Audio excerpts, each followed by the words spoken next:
Okay, good morning, all of you. Today, I would like to explain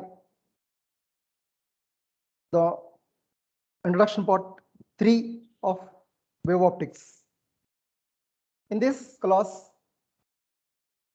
I would like to explain few points about lasers, fiber optics, and holography. Laser. Laser means light amplification by stimulated emission of radiation. అంటే మనకి లైట్లో ఇంతకు ముందు already మనం what is light చెప్పుకున్నాం మనం. Light is a form of energy which propagates in the form of waves from a light source అని చెప్పాను మీకు. ఈ లైట్ చాలా ప్రాపర్టీస్ ఉన్నాయి. Reflection, refraction, interference, diffraction, polarisation etcetera. Okay, next ఇప్పుడు మనం ఆ లైట్ని మనం దాన్ని ఇంటెన్సిటీ పెరిగేలాగా యాంప్లిఫై చేస్తాం అనుకోండి. ఇంటెన్సిటీ పెరిగేలాగా ఎలాగా? సపోజ్ మనం సన్లైట్ని అంటే మనం బయట సన్లోకి వెళ్ళి ఎండ్లోకి వెళ్ళి ఆ సన్లైట్ మన ఏదైనా ఒక వైట్ పేపర్ తీసుకుని ఆ వైట్ పేపర్ మీద సన్లైట్ పెట్టి చేసాం అనుకోండి. చేస్తే మనం ఆ వైట్ పేపర్ టచ్ చేసి చూసాం అనుకోండి సమ్మర్లో చేస్తే పేపర్ బాగా వేడెక్కుతుంది. ఇది అబ్జర్వ్ చేస్తుంటారు. ఓకే, కానీ అదే వింటర్లో వెళ్ళాం అనుకోండి, వింటర్లో ఎండలో పెట్టామనుకోండి పేపర్ని, అది వేడెక్కదు. సమ్మర్లో అయితే మీకు ఏమవుతాయి, ఆ లైట్ రేస్ ఇంటెన్సిటీ ఎక్కువ ఉండి ఆ పేపర్ వేడెక్కుతుంది అనమాట. సపోజ్ మీరు ఒక లెన్స్ తీసుకుని మీకు కాన్వెక్స్ లెన్స్ మనకి మ్యాగ్నిఫైర్ అంటే ఉందని చిన్న గ్లాస్ కింద ఉంటుంది, దానికి ఒక మెటల్ ఫ్రేమ్ పెడతారు, దాన్ని చేత్తో హ్యాండిల్ పట్టుకోవచ్చు మనం. దానికి లెన్స్ ఉంటుంది. దాన్ని ఆ లెన్స్ తీసుకుని ఆ లెన్స్ని మనం ఆ వైట్ పేపర్ పైన పెట్టామనుకోండి, సన్ రైస్ ఏమవుతాయి అంటే ఆ లెన్స్ నుంచి వైట్ పేపర్ మీద పట్టి చేసాం అనుకోండి, అలా పట్టుకుని మీరు జస్ట్ ఒక 3-4 మినిట్స్ ఉండేసరికి ఏమవుతుంటే ఆ పేపర్ మీకు కాలిపోతుంది. తెలుసు తెలీదు మీకు? అంటే అంతకుముందు మనం డైరెక్ట్గా సన్ రైస్ని పేపర్ని పెడితే ఓన్లీ జస్ట్ హీటేకి ఆగిపోయింది అంతే. అదే మీకు లెన్స్ పెట్టేసరికి ఏమైందంటే ఆ లైట్ రేస్ ఏమయ్యంటే లైట్ రేస్ వల్ల ఏమైందంటే పేపర్ మీకు మొత్తం కాలిపోయింది అనమాట. అంటే అక్కడ టెంపరేచర్ ఏమైందంటే బాగా పెరిగిపోయింది. అంటే లెన్స్ వల్ల ఆ లైట్ రేస్ యొక్క ఇంటెన్సిటీ మనం ఇంకా బాగా పెంచగలిగాం అనమాట. అవన్నీ ఒక చోట ఫోకస్ చేయగలిగాం అనమాట. దాని మూలంగా ఏమైందంటే ఇక్కడ టెంపరేచర్ బాగా రైజ్ అయ్యి ఆ పేపర్ బర్న్ అయిపోయింది అనమాట. అంటే లైట్ని అక్కడ ఏం చేస్తాం మనం, ఆ లెన్స్ మూలంగా ఇంకా ఇంటెన్సిటీని పెంచేట్లు చేస్తాం అనమాట. అలాగా మనం లైట్ని యాంప్లిఫై చేయాలన్నమాట. ఎలా యాంప్లిఫై చేస్తామంటే by stimulated emission of radiation అనేటువంటి ఒక మెథడ్ ఉంది. దాని ద్వారా మనం లైట్ని కనుక యాంప్లిఫై చేస్తే దాన్ని మనం అంటే లేజర్ అంటారు అనమాట. LASER. Laser means light amplification by stimulated emission of radiation. అంటే మనకి ఈ టాపిక్ ఎక్కడ వస్తుంది, మనకి 5th యూనిట్లో వస్తుంది అనమాట. అంటే వరుసగా మీకు నేను ఒక్కొక్క యూనిట్ పరిచయం చేసుకొస్తున్నాను నేను. ఫస్ట్ యూనిట్ మనకి ఇంటర్ఫరెన్స్ ఆఫ్ లైట్, సెకండ్ది diffraction of light, third unit polarisation of light, 5th unit aberrations and fibre optics, 5th unit lasers and holography. So మీకు అంతకుముందు వరకు నేను అన్ని ఎక్స్ప్లెయిన్ చేస్తాను వీడియో బ్రీఫ్గా. ఈరోజు చెప్పేది ఏంటంటే 5th యూనిట్లో లేజర్స్, హోలోగ్రఫీ గురించి, అలాగే 4th యూనిట్ అంటే ఫైబర్ ఆప్టిక్స్ గురించి వాటి యొక్క బ్రీఫ్ ఇంట్రొడక్షన్ అనమాట ఈరోజు చెప్పేది నేను. ఈ రోజుతో మొత్తం మనకి ఇంట్రొడక్షన్ పార్ట్ కంప్లీట్ అవుతుంది అనమాట. ఇప్పుడు చెప్పే టాపిక్ లేజర్ అంటే ఏంటి, ఓన్లీ బ్రీఫ్గా, నాట్ ఇన్ డీటెయిల్. మరి రెగ్యులర్ క్లాస్ దగ్గర దాని డీటెయిల్గా మనకు వస్తుంది. ఓకే, నెక్స్ట్ ఇప్పుడు మనకి లేజర్ గురించి ఫస్ట్ చెప్పిన సైంటిస్ట్ ఎవరంటే మనకి ఆల్బర్ట్ ఐన్స్టీన్. 1917లోనే ఈ లేజర్ గురించి, అంటే లైట్ని ఏ విధంగా యాంప్లిఫై చేయొచ్చు, లేజర్ని ఎలా డెవలప్ చేయాలి, దానికి సంబంధించినటువంటి థియరిటికల్ బేసిస్ ఏంటి అన్న దాని గురించి 1917లోనే మనకి ఆల్బర్ట్ ఐన్స్టీన్ సైంటిస్ట్ అతను ప్రపోజ్ చేస్తారనమాట. The theoretical basis for development of laser was provided by Albert Einstein in 1907. In 1954, the prediction of Einstein was put to practical use by Charles H. Townes. అంటే 1917లో laser గురించి theoretical బేసిక్స్ని develop చెప్పినప్పటికీ కూడా 1917 నుంచి 1954కు అక్కడ experiment జరుగుతూనే ఉన్నాయి. అయితే బాగా అది ఎక్కువ డీప్గా జరగలేదు. కానీ 1954లో చార్లెస్ హెచ్ టౌన్స్ అనే సైంటిస్ట్ ఏం చేశారంటే ఈ లేజర్ గురించి ఐన్స్టీన్ చెప్పినటువంటి ఆ ప్రెడిక్షన్ గురించి ఇతను బాగా డెవలప్ చేసి ఏం చేస్తారంటే ఆ లేజర్ సంబంధించినటువంటి బేసిక్ ప్రిన్సిపల్ అతను ఎక్స్ప్లెయిన్ చేశారనమాట.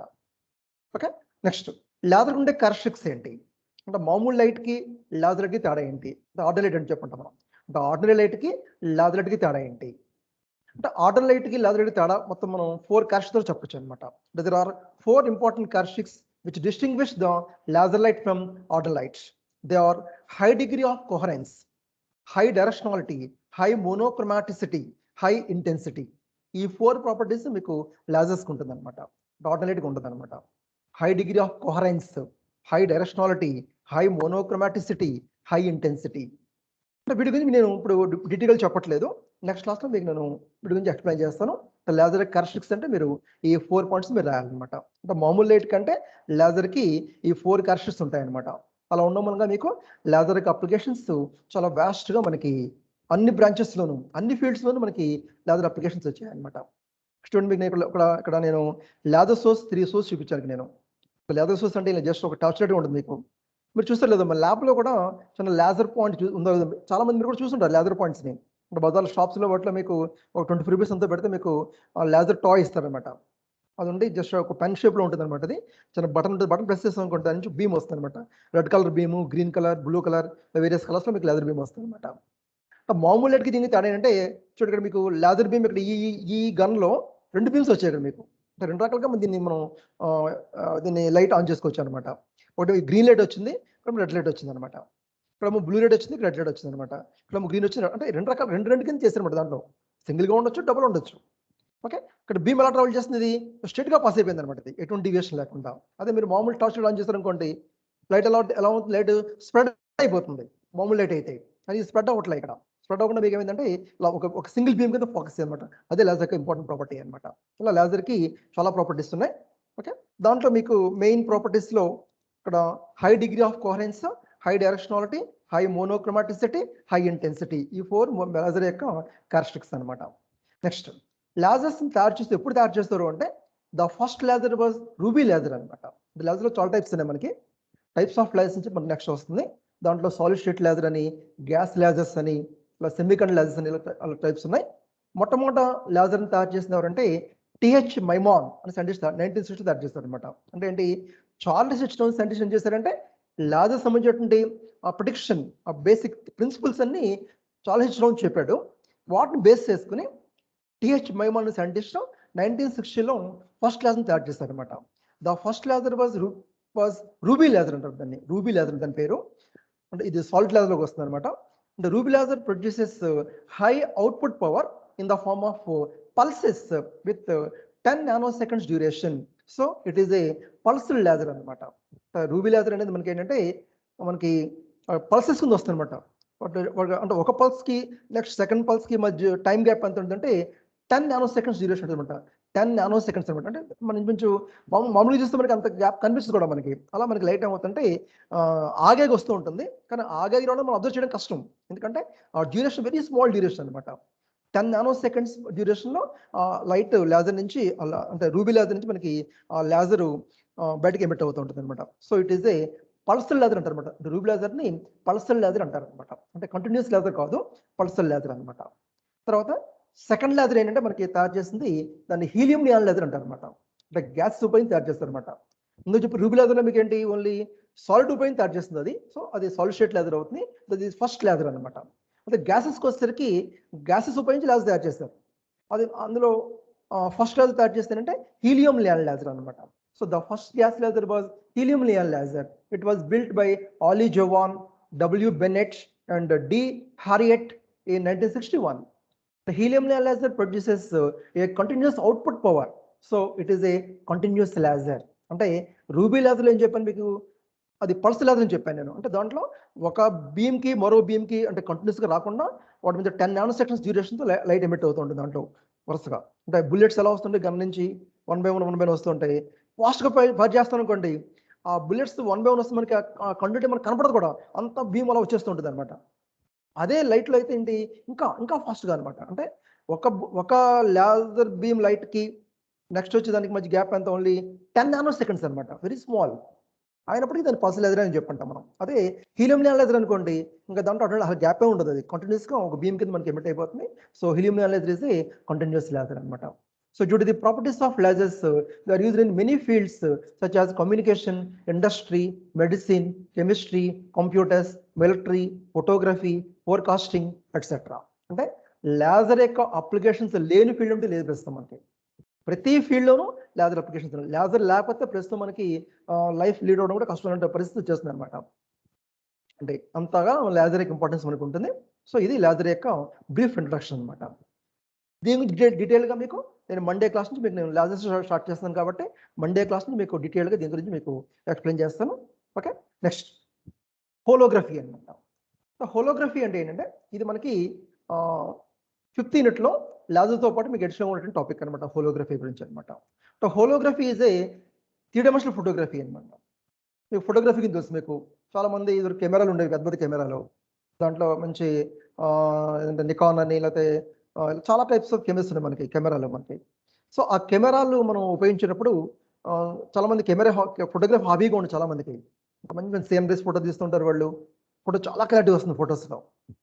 కాకపోతే మీకు ఆ ఫొటోస్ మీకు అన్ని ఆల్ ఆర్ 2-dimensional ఫొటోస్ అన్నమాట. అన్ని కూడా ఆల్ ఆర్ 2-dimensional ఫొటోస్ అనమాట. అందులో మీకు ఏంటంటే ఓన్లీ ఆబ్జెక్ట్ యొక్క ఇమేజ్ సంబంధించి అక్కడ ఓన్లీ అక్కడ ఇంటెన్సిటీ మాత్రం రికార్డ్ చేయబడుతుంది అనమాట. అంటే యాంప్లిట్యూడ్ మాత్రం రికార్డ్ చేయబడుతుంది అనమాట ఆ ఫిలిం మీద. సో అక్కడ మీకు ఇమేజ్ సంబంధించి క్లారిటీ ఉంటుంది, కానీ ఇమేజ్లో డెప్త్ అనేది ఉండదు అనమాట. సో మనం ఉపయోగించేటువంటి మామూలుగా మనం ఉపయోగించేటువంటి ఆ ఫోటోగ్రఫీని ఏమంటారంటే 2-dimensional ఫోటోగ్రఫీ అంటారు అనమాట. కానీ ఈ హోలోగ్రఫీ అనేది ఏంటంటే 3-dimensional ఫోటోగ్రఫీ అనమాట. The word holography originates from the Greek words holo meaning whole and graphy meaning writing. That is, holography means complete writing anamata or whole writing anamata. So holography అనేది two Greek words combination anamata. అందులో holo అంటే whole అని మొత్తం total అని, graphy అంటే writing అని అర్థం అనమాట. అంటే టోటల్ రైటింగ్ అనమాట, కంప్లీట్ రైటింగ్ అనమాట. అంటే కంప్లీట్ రైటింగ్ అంటే మీనింగ్ ఏంటి అంటే ఆబ్జెక్ట్ సంబంధించిన ఇన్ఫర్మేషన్ని మనం కంప్లీట్గా రికార్డ్ చేస్తాం అనమాట.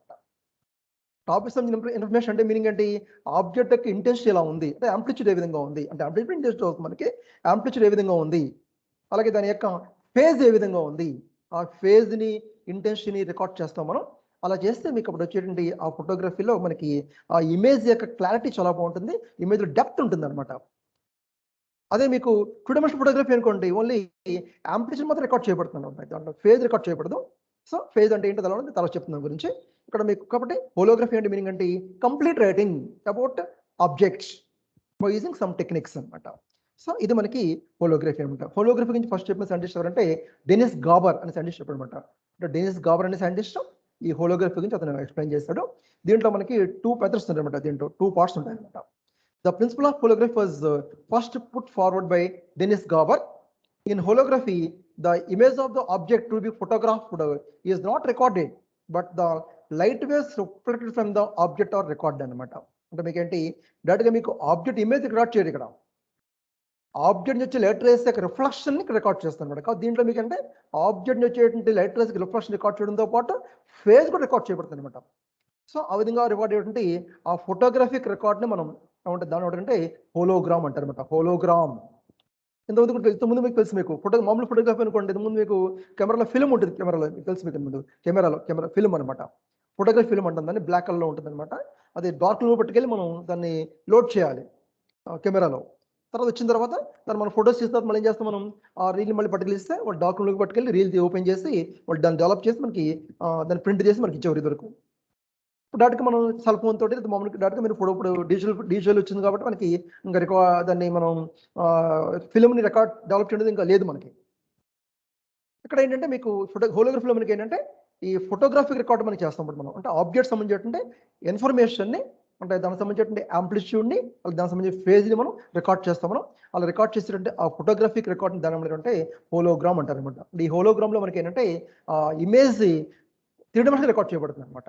అంటే ఆ ఇమేజ్ యొక్క డెప్త్ కూడా మనం చూడొచ్చు అనమాట దాంట్లో. హోలోగ్రామ్ అని చెప్పి మీరు వాళ్ళు చూసి ఉంటారు, మీరు హోలోగ్రామ్ స్టిక్కర్స్ చూస్తుంటారు, మీరు హోలోగ్రామ్ స్టిక్కర్స్ అనమాట. అంటే ప్రజెంట్ ఇప్పుడు వచ్చేటువంటి ప్రతి కంపెనీ వాడు కూడా వాళ్ళు తయారు చేసిన ప్రొడక్ట్స్ పైన హోలోగ్రామ్ స్టిక్కర్ వేస్తారు అనమాట. అది బిస్కెట్ ప్యాకెట్ అవ్వచ్చు, లేకపోతే బుక్ అవ్వచ్చు, లేకపోతే ఎనీ కెమెరా అవ్వచ్చు, లేదా ఏదైనా ఎనీ కార్ అవ్వచ్చు, ఎనీ టైప్ ఆఫ్ ప్రొడక్ట్ అనమాట ఫ్రమ్ కంపెనీ. వాళ్ళు ఏం చేస్తారంటే డూప్లికేట్స్ తయారకుండా కోసం వాళ్ళ కంపెనీ ప్రత్యేకంగా వాళ్ళ కంపెనీ సంబంధించిన లోగో తోటి ఒక స్టిక్కర్ తయారు చేస్తారు, హోలోగ్రామ్ స్టిక్కర్ ఉంటుంది దాన్ని. ఆ హోలోగ్రామ్ స్టిక్కర్ మీకు ప్రొడక్ట్ పైన మీకు మెరుస్తూ మీరు చూసి ఉంటారు, చాలా మంది మెరుస్తూ కనబడుతుంటుంది అనమాట. దాని లోపల చూస్తే మీకు లోపల ఏదో జటస్ కనిపిస్తుంది మీకు డెప్త్ లోపల డెప్త్కి. That is a 3-dimensional photography అనమాట. అదే మీకు అదే హోలోగ్రఫీ అంటే అనమాట. సో అలా మీరు ఈ హోలోగ్రామ్ గురించి మీరు ఎక్స్ప్లెయిన్ చేయాలి. తర్వాత హోలోగ్రఫీలో the holography holograph has no resemblance with the object, but it contains all the information about the object in kind of optical code. When the holograph is illuminated by coherent source of light, a three-dimensional image of the original object formed. The process of image formation from the hologram is known as reconstruction process అన్నమాట.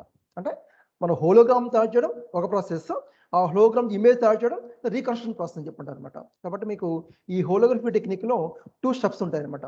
The holography is a 2-step process, A transformation of the object into hologram and reconstruction of hologram into the image of the object. ఈ రెండు మనకి hologram అంటే హోలోగ్రఫీలో వచ్చేటంటే ఆ 2 methods మనకి ఇవన్నమాట. So మీరు బ్రీఫ్గా హోలోగ్రఫీ అంటే ఏంటి అది మీరు ఎక్స్ప్లెయిన్ చేయాలి. తర్వాత దీని గురించి డీటెయిల్గా చెప్తాను. తర్వాత నేను డీటెయిల్గా అంటే ఈ రీకన్స్ట్రక్షన్ పోస్ట్ ఏ విధంగా ఉంటుంది, హోలోగ్రామ్ ఎలా తయారు చేస్తారు, తర్వాత ఈ హోలోగ్రఫీ యొక్క అప్లికేషన్స్ ఏంటి, ఇది మనకి వచ్చేటువంటి టాపిక్ అనమాట.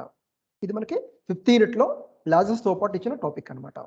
ఓకే, నెక్స్ట్ ఇందాక 4th యూనిట్ చెప్పాను మీకు. 4th యూనిట్లో ఏంటి, అబరేషన్స్ చెప్పాను. 4th యూనిట్లో అబరేషన్స్తో పాటు ఎడిషనల్గా యాడ్ చేసిన టాపిక్ అంటే ఫైబర్ ఆప్టిక్స్ అనమాట. ఫైబర్ ఆప్టిక్స్ అంటే ఏంటి అది ఇప్పుడు మనకి దీంట్లో వస్తుంది అనమాట.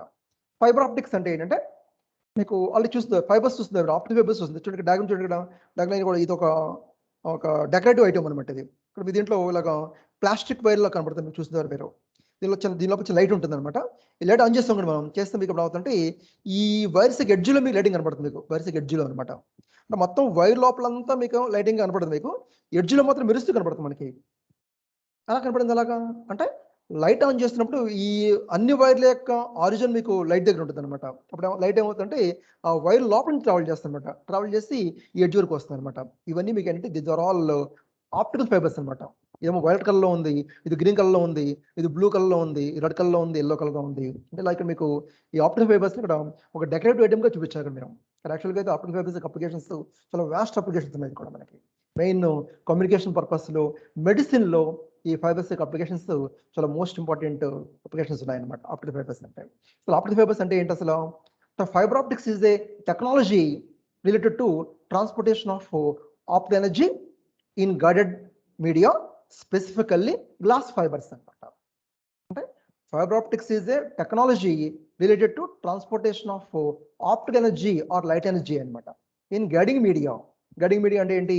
గ్లాస్ ఫైబర్స్ అనమాట. ఇక్కడ మీకు చూపించిన దాంట్లో చూపించింది మీకు అంటే ఇవన్నీ ప్లాస్టిక్ ఫైబర్స్ ఇవి తీసుకునేవి. ఓకే, వీటికి అంత క్వాలిటీ ఉండదు. అదే మీకు ఇది డెకరేటివ్ ఐటమ్ కాబట్టి ఇక్కడ ప్లాస్టిక్ ఉపయోగించాం మనం. యాక్చువల్ కమ్యూనికేషన్ పర్పస్లో పాటు ఏం చేస్తారంటే గ్లాస్ ఫైబర్స్ ఉపయోగిస్తారు అనమాట. గ్లాస్ ఫైబర్స్ అనమాట, అంటే వీటిని గ్లాస్ తయారు చేస్తారనమాట. సో ఆ గ్లాస్ ఫైబర్స్ కూడా మనకి ఆప్టికల్ ఎనర్జీ, లైట్ ఎనర్జీ ఏమవుతుంది, ప్రాపగేట్ అవుతుంది, ట్రాన్స్పోర్ట్ అవుతుంది అనమాట. దాని ద్వారా మనం ఇన్ఫర్మేషన్ని పాస్ చేసుకోవచ్చు అనమాట. ఓకే, అదే మనకి ఫైబర్ ఆప్టిక్స్ అంటే. So fiber optics is a technology related to transportation of optical energy or light energy in guiding media, specifically glass fibers. Optical fibers are mostly very thin and usually made from glass. The glass ఏ కాదు, plastic తయారు చేస్తారు. In transparent medium తయారు చేసి మీకు దాని ద్వారా light పంపించి ఆ లైట్ ద్వారా మనకు కావాల్సిన ఇన్ఫర్మేషన్ మనం పాస్ చేసుకోవచ్చు అనమాట. ఓకే, నెక్స్ట్ పైగా ఆప్టికల్ ఫైబర్స్ ఎలా ఉంటాయంటే వెరీ వెరీ థిన్ అనమాట. అంటే మన తల వెంట్రుకలు ఎంత సన్నంగా ఉంటాయో అంత సన్నంగా ఉండేటువంటి ఫైబర్స్ దాంట్లో ఉపయోగిస్తారు అనమాట. ఆ స్ట్రక్చర్ ఏ విధంగా ఉంటుందో మీకు చెప్తాను నేను. Optical fibre works on the principle of total internal reflection అనమాట, TIR అనమాట. టోటల్ ఇంటర్నల్ రిఫ్లెక్షన్ అనేటువంటి ఫినామినా డిపెండ్ మీకు ఆప్టికల్ ఫైబర్స్ వర్క్ చేస్తాయి అనమాట. టోటల్ ఇంటర్నల్ రిఫ్లెక్షన్ అనమాట. రిఫ్లెక్షన్ ఇందుకు ముందు చెప్పాను మీకు ఆల్రెడీ. రిఫ్లెక్ట్ అంటే మీనింగ్ ఏంటి? లైట్ ఏదైనా సర్ఫ్ ఇన్సిడెంట్ ఏది అనుకోండి, అక్కడి నుంచి రిఫ్లెక్ట్ అవుతుంది. రిఫ్లెక్షన్ ఆబ్జెక్ట్స్ చూడగలుగుతున్నాం మనం. నెక్స్ట్ ఇంకోటి మీకు ఏంటంటే లైట్ ఒక గ్లాస్ మీద పడి రిఫ్లెక్ట్ అయింది అనుకోండి, అప్పుడు లైట్ ఏమవుతుంది, రిఫ్లెక్షన్తో పాటు గ్లాస్ లైట్ ఏమవుతుంది లోపలికి రిఫ్రాక్ట్ అవుతుంది అనమాట. మీకు రిఫ్లెక్షన్ చూపించాను మీకు, అనేది రిఫ్లెక్షన్ చెప్పాను మీకు. అంటే ఏదైనా ఒక సర్ఫేస్ మీద లైట్ ఇన్సిడెంట్ అయినప్పుడు కొంత పార్ట్ రిఫ్లెక్ట్ అవుతుంది, కొంత పార్ట్ రిఫ్రాక్ట్ అవుతుంది అనమాట. సో లైట్ ఏమైంది ఇక్కడ రెడ్గా స్ప్లిట్ అయిపోయింది. అలా స్ప్లిట్ అయిపోయేసరికి ఏమవుతుంది, రిఫ్లెక్టివ్ ఇంటెన్సిటీ కొంచెం తగ్గుతుంది, ట్రాన్స్మిటివ్ ఇంటెన్సిటీ అంటే ఇన్సిడెంట్ లైటింగ్ ఇంటెన్సిటీ 2 పార్ట్లు అయిపోయింది కదా మరి. అంటే సో అలాగ మీకు రిఫ్లెక్ట్ అవుతుంది, రిఫ్రాక్ట్ అవుతుంది అనమాట. కనుక మనం ఏం చేస్తాం అంటే ఇన్సిడెంట్ అయినప్పుడు రిఫ్రాక్షన్ లేకుండా మొత్తం లైట్ కంప్లీట్గా రిఫ్లెక్ట్ చేస్తాం కూడా మనం ఒక మెథడ్ ఉపయోగించి. దాన్ని మనం ఏమంటామంటే టోటల్ ఇంటర్నల్ రిఫ్లెక్షన్ అంటారు అనమాట. సో ఇక్కడ ఆప్టికల్ ఫైబర్స్ అనేవి ఏంటంటే టోటల్ ఇంటర్నల్ రిఫ్లెక్షన్ ఫినామినా మీద డిపెండ్ వర్క్ చేస్తాయి అనమాట. ఓకే, అదేంటో మీ తర్వాత నేను క్లియర్గా గురించి ఎక్స్ప్లెయిన్ చేస్తాను. తర్వాత ఆప్టికల్ ఫైబర్ స్ట్రక్చర్ ఏ విధంగా ఉంటుంది అంటే ఎలా తయారు చేయాలి ఆప్టికల్ ఫైబర్ని ఎలా తయారు చేయాలి అంటే an optical fiber is a flexible thin and transparent cord made of plastic or glass in which light is transmitted by multiple total internal reflections అంటే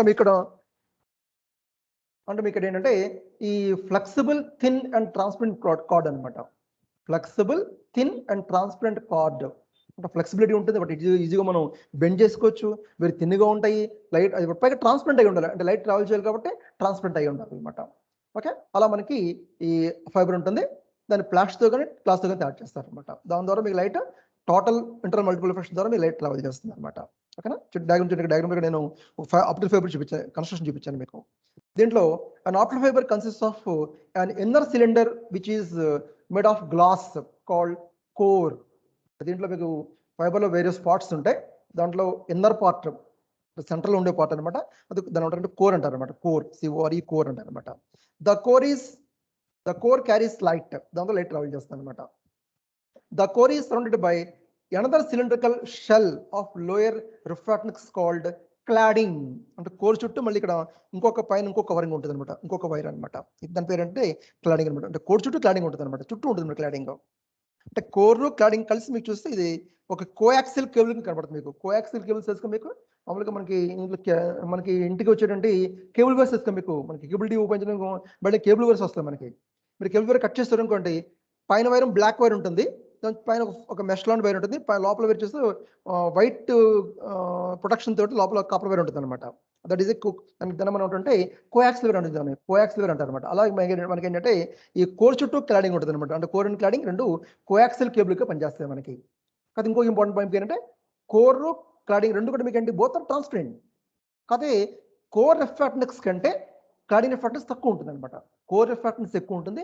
క్లాడింగ్ రిఫ్రాక్టెన్స్ తక్కువ ఉంటుంది అనమాట the cladding helps to keep the light with in the core through the phenomenon of total reflection అంటే కోర్లోంచి light travel చేసేలాగా అంటే cladding ఏం చేస్తుందంటే కోర్లోంచి travel చేసే లైట్ బయటకి డివైడ్ అయిపోకుండా కంప్లీట్గా కోర్లోంచి మాత్రమే ట్రావెల్ చేసేలాగా క్లాడింగ్ ఇక్కడ హెల్ప్ చేస్తుంది అనమాట కోర్ అండ్ క్లాడింగ్ అనమాట కాబట్టి మనకి మరి ఈ రెండుకి ప్రొటెక్షన్ కావాలి కాబట్టి ఆ రెండుకి ప్రొటెక్షన్గా మనకి పైన ఇంకొక వైర్ ఉంటుంది దాన్ని కోటింగ్ అంటారు దానికి ప్రొటెక్షన్ ఇంకొకటి ఉంటుంది స్ట్రెంగ్త్ అండ్ మీడియం మెంబర్ అంటారు దాని ప్రొటెక్షన్ ఇంకొకటి ఉంటుంది అనమాట అవుటర్ జాకెట్ అంటారు అనమాట అంటే ఎంత ప్రొటెక్షన్ తీసుకోవాలి ఎందుకంటే మీకు ఈ ఫైబర్ ఆప్టిక్ కేబుల్స్ ఏం చేస్తారంటే ఇంచుమించు హండ్రెడ్స్ ఆఫ్ కిలోమీటర్స్ లెంగ్త్ తయారు చేస్తారు వీటిని అవి పాడైపోకూడదు మరి పాడైపోకుండా ఉండడం కోసం ఎంత జాగ్రత్త తీసుకుంటారు అనమాట పైగా వీటిని ఏం చేస్తారంటే ఒక కంట్రీ నుంచి ఇంకో కంట్రీకి అంటే మనకి కమ్యూనికేషన్ పర్పస్ చేయడం కోసం చాలా ఫాస్ట్గా మనకి క్వాలిటీగా మనం కమ్యూనికేషన్ చేసుకోవడం కోసం ఈ కేబుల్స్ ఉపయోగపడతాయి మనకి ఫైబర్ ఆప్టిక్ కేబుల్స్ అనమాట సముద్రంలో చేస్తారు మన కేబుల్స్ని సముద్రంలో చేస్తారనమాట మన ఇండియాలో కూడా మనకి ఒక కేబుల్ స్టార్ట్ చేస్తారు మీకు తెలుసుదేలో ఇంతకుముందు లక్షద్వీప్ తెలుసుగా మీకు మన కంట్రీకి ఉన్నటువంటి ఒక యూనియన్ టెరిటరీస్ అనమాట లక్షద్వీప్స్ అంటే అవి సముద్రంలో మనకి కేరళకి ఇంచుమించు ఒక 250 కిలోమీటర్స్ దూరంలో ఉంటాయి అనమాట లోపల మరి అక్కడ కమ్యూనికేషన్ వెళ్ళడానికి కొంచెం ఇబ్బందిగా ఉంది కమ్యూనికేషన్ పర్పస్ అక్కడ ఎక్కువ లేదు అక్కడ అంటే అంచేత మనకి ఆ కమ్యూనికేషన్ వాళ్ళకి ఫైబర్ నెట్ వాళ్ళకి నెట్ ఇవ్వడం కానీ లేకపోతే కమ్యూనికేషన్ చాలా క్లారిటీగా ఉండడానికి డీవియేషన్ ప్రాబ్లమ్స్ ఉండడం కోసం చేశారంటే సముద్రంలోంచి కేరళ నుంచి సముద్రంలోంచి అక్కడ 200 కిలోమీటర్ల దూరం పాటు ఈ ఫైబర్ ఆప్టిక్ కేబుల్స్ వేసి వాళ్ళకి కమ్యూనికేషన్ ఇవ్వడం కోసం ఇప్పుడు ప్రాసెస్ జరుగుతుంది అనమాట సో అంటే ఆప్టికల్ ఫైబర్స్ ఇంపార్టెన్స్ అంత ఎక్కువ ఉందన్నమాట మనకి డైలీ లైఫ్లో okay the core diameter is vary from 5 micrometres to 100 micrometres అనమాట మైక్రోమీటర్ అంటే ఎంత 1 మీటర్ లెంగ్త్లో 10 లక్షల వంతు మైక్రోమీటర్ అంటారు అనమాట 10 లక్షల వంతు అనమాట 1 మీటర్ లెంగ్త్లో 10 లక్షల వంతు మైక్రోమీటర్ అని చెప్పంటారు అనమాట 1 మీటర్ లెంగ్త్లో 10 లక్షల వంతు అనమాట ఓకే అక్కడ మన కోర్ ఎంత ఉంటుంది వెరీ థిన్ అనమాట కోర్ ఆ కోర్ డయామీటర్ ఎంత అంటే 5 మైక్రోమీటర్స్ నుంచి 100 మైక్రోమీటర్స్ వరకు ఉంటుంది అనమాట the cladding diameter is usually 125 micrometres అనమాట క్లాడింగ్ డయామీటర్ అనమాట 125 మైక్రోమీటర్ అంటే క్లాడింగ్ కొంచెం పెద్దగా ఉంటుంది కదా దాని డయామీటర్ కొంచెం ఎక్కువ ఉంటుంది అనమాట for greater strength and protection of the fibre a soft plastic coating surrounded by the strength member is done whose diameter is about 250 micrometres అనమాట this is often followed by another layer called outer jacket ఇవన్నీ మనకి protection కోసం మనకి ఈ విధంగా fibre తయారు చేస్తారు ఇలా తయారు చేసిన ఫైబర్స్ కూడా లైట్ ట్రావెల్ చేస్తుంటుంది లైట్ ఏ విధంగా ట్రావెల్ చేస్తుంటుంది ఆ లైట్ యొక్క ప్రాపగేషన్ మెథడ్స్ ఏ విధంగా ఉంటాయి అలాగే ఆప్టికల్ ఫైబర్స్ యొక్క అప్లికేషన్స్ ఏంటి ఆ కమ్యూనికేషన్ ద్వారా ఎలా చేస్తాం మనం ఫైబర్ ఆప్టిక్ కమ్యూనికేషన్ చెప్పాలి ఏ విధంగా ఉంటుంది ఇవన్నీ మనకి వచ్చేటువంటి ఇంపార్టెంట్ పాయింట్స్ అనమాట సో ఈ విధంగా మీకు నేను బ్రీఫ్గా మన wave optics second semester wave optics ఉన్నటువంటి మొత్తం 5 యూనిట్స్ ఏ విధంగా ఉంటాయి, వాటి సిలబస్ ఏంటి, ఇవన్నీ మీకు నేను క్లియర్గా మీకు ఎక్స్ప్లెయిన్ చేస్తాను. అందరూ జాగ్రత్తగా ఫాలో అనుకుంటున్నాను.